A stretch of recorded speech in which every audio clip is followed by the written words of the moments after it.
করলে শিরক হয়, পহিলা বৈশাখ পালন করলে শিরক হয়। আমরা কি হিন্দু? পহিলা বৈশাখের মুখে লাথি মারতে জন্ম নিয়েছি। পহিলা বৈশাখ মানে আমি কি হিন্দুর বাচ্চা? পহিলা বৈশাখের মুখে লাথি মারতে জন্ম নিয়েছি। এ দেশের মাটিতে সুনাগরিকে বেঁচে আছি। এ দেশের সরকারকে জেলে রাখা দরকার। বাংলাদেশের মাটিতে যদি দুইজন সুনাগরিক থাকে, আমরা তাই একজন হব। অতএব মনে রাখা ভালো হবে, মুসলমান ঘরে জন্ম নিয়েছি, আমি মুসলিম চিররণবীর, মরণকে করি না ভয়। মরলে শহীদ, বাঁচলে গাজী, আমার উভয় সমান। জেল যতটুকু সেও ততটুকু, বাইরে যতটুকু ভিতরে ততটুকু।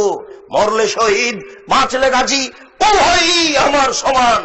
আমি এই জীবনের 5 পয়সা দাম দিনে আমি মুসলিম চিররণবীর। আমি পহিলা বৈশাখের মুখে লাথি মারি। আমি মুসলিম, আমি এই দেশে বসবাস করি। আমি 31 নাইট ইংরেজি বছরের প্রথম দিবস মানবো কেন? আমি কি ইহুদির বাচ্চা? আমি কি খ্রিস্টানের বাচ্চা? আমি এই ইংরেজি মাসের প্রথম দিনের মুখে লাথি মারি। আমি এই ইংরেজি মাসের প্রথম দিনকে মুখে লাথি মারি। তুমি কার পুরুষ? তুমি কার পুরুষের বাচ্চা? তোমার শরীরে পুজ আছে। তুমি মূর্খ, তুমি বর্বর, তুমি অসভ্য।